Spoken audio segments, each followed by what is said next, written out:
Family and fellow soldiers, I'm the professor, and this is the moment of truth. Take a good look, family, if you can. This individual that you're looking at, this is the reason why the black community doesn't have any elders. At least we don't have many of them. We just got a whole bunch of old folk. This is what useless looks like. Bobby Rush was a pastor before he became a politician, so he went from being a pulpit pimp to being a political whore. Even the white media admits that. The Chicago Sun-Times reported that Rush beat a Democratic incumbent to win that congressional office back in the 90s, and the Sun-Times credits Rush's victory to his, quote, enormous name recognition from his Black Panther days. This is the dirty little secret of the civil rights and even black power movements that a lot of us don't like talking about, but we need to talk about this, because this is why the momentum we had coming out of the 60s stalled out. We need to talk about who betrayed the revolution, because it was an inside job. The facts are that a lot of people who were marching and demonstrating in the 60s and who also made it a point to do interviews with the white media so they can get their faces in front of the cameras, people like John Lewis, Elijah Cummings, Andy Young, and Bobby Rush and Angela Davis, these Negroes were positioning themselves. They used the civil rights and black power movements as a springboard to a life of comfort and wealth for themselves. They had no goals of doing anything for black people. Their goal was always to use black people as nothing more than a political base for themselves, and then they would leverage that base with the white powers that be in order to finesse some tangible benefits for themselves. You want to know what happened to the Black Panthers? Why they fell apart and were never able to reconstitute themselves? It's because this is who they had in their membership. It's perversely ironic that Bobby Rush is seated next to Fred Hampton. Fred Hampton is dead, murdered by the Chicago PD.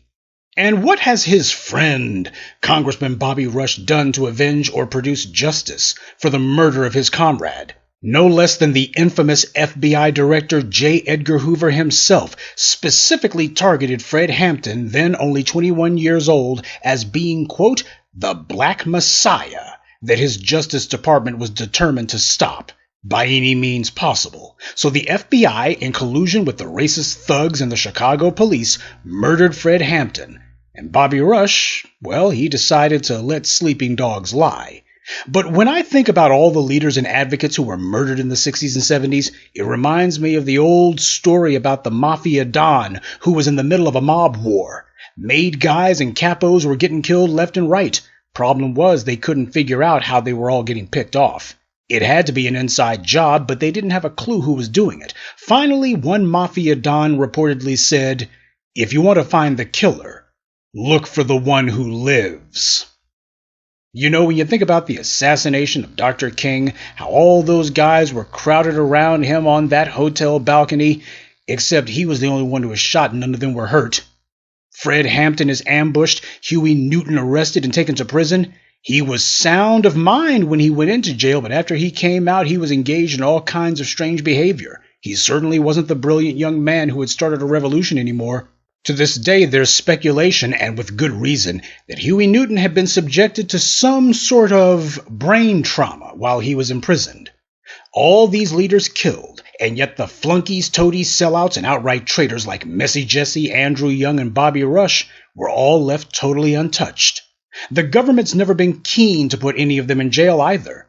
Andrew Young became an ambassador and later mayor of Atlanta, and he made a lot of money for himself. He became the quintessential example of someone who was far more interested in doing well than he was in doing good.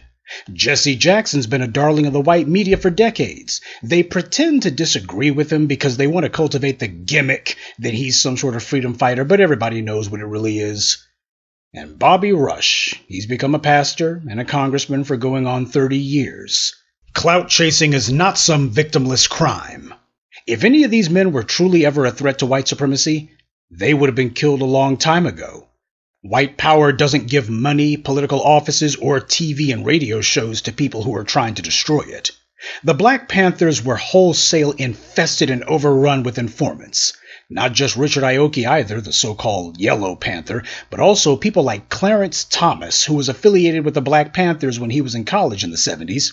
And how much did Bobby Rush support black people?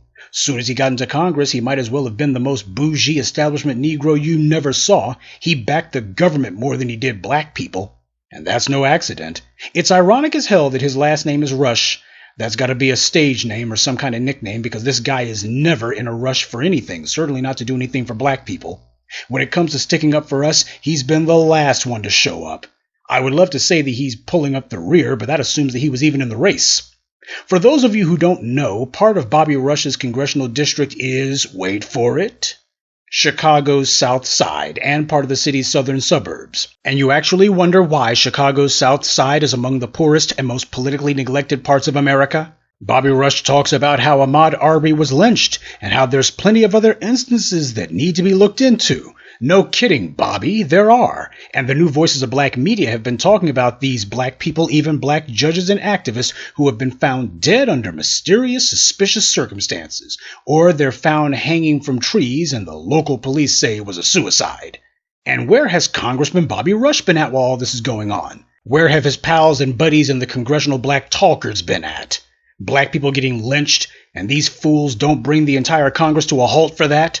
Meanwhile, John Lewis, Elijah Cummings, and the rest of the CBC had no problem instantly doing a sit-in on the floor of the House of Representatives for gun violence, but only against the LGBT community. They dang sure aren't doing a sit-in or any other sort of ostentatious display for black people. And Bobby Rush isn't the only one who's just awoken from a coma and just now figured out that black people have been getting lynched with impunity.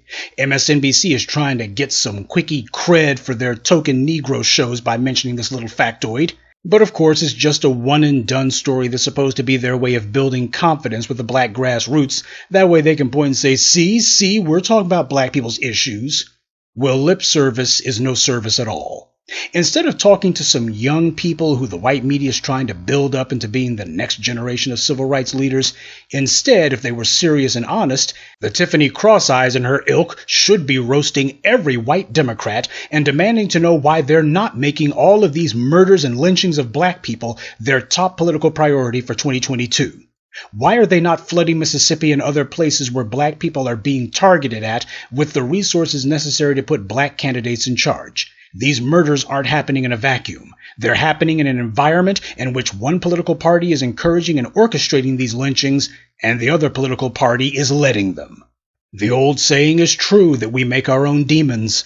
By choosing an obvious tool like Bobby Rush, black people in Chicago chose to reward a man who is clearly on the take. I'm sure, of course, there's going to be some Bobby Rush bootlicks who will sing his praises and flood the comments telling me that he's done so much for Chicago, usually that he brought money for a post office or something. Well, just out of curiosity, how's that working out? Oh, wait. You know, it's interesting how the Bobby Rushes and Sheila Jackson Lees and other black Democrats back the Democratic Party 100%. But they're always complaining that they can't even get basic services and things for their black constituents. And Democrats never back these black politicians on anything. And yet, for some reason, these Negroes in Congress never seem to mind. There's no betrayal, no neglect that is ever so severe or egregious that these black Congress people will decide to return the favor and deny the white Democrats what they want unless black people get what we need. It's simply a fact that you cannot say you're fighting for black people unless you can show that you're fighting against the people depriving us of what we need. Next, of course, what we'll hear is the online flunkies who say that Bobby Rush did something for someone's grandmother 30 or 40 years ago. When it comes to undeserved gratitude, unfortunately, we lead the league. We make our own demons, but we also make our own leaders, too.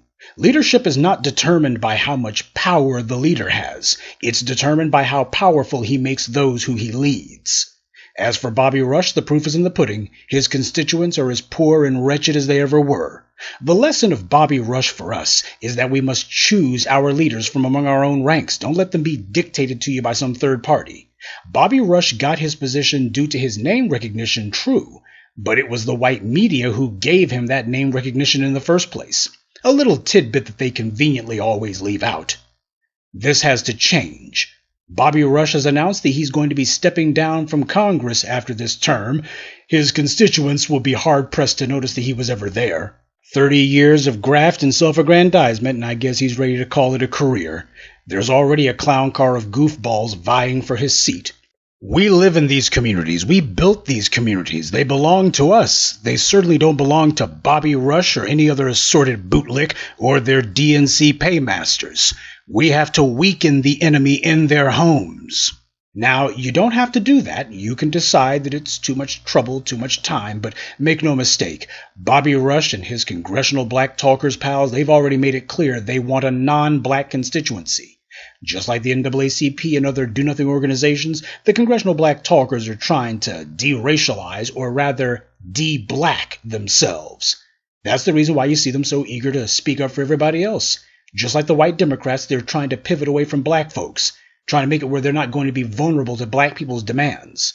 They are as devoted to the Democrats' plan to phase black voters out as Joe Biden or Rahm Emanuel.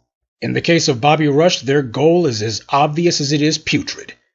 They want for Bobby Rush's successor to take office, and then 30 years from now, we get to watch as this puppet leaves, with the white media pretending that this newest clown did so much for their black constituents. Sadly, a lot of black people will probably agree with that lie. Good day, and be one. I'd like to take a moment to mention some of our contributors. Kawi Harvard, Unknown, Dee Phillips, Thinian Ramcharan, and Miss Debbie. Salute to them, and thank you to everyone for listening, liking, and sharing this message. Black empowerment only exists because of you.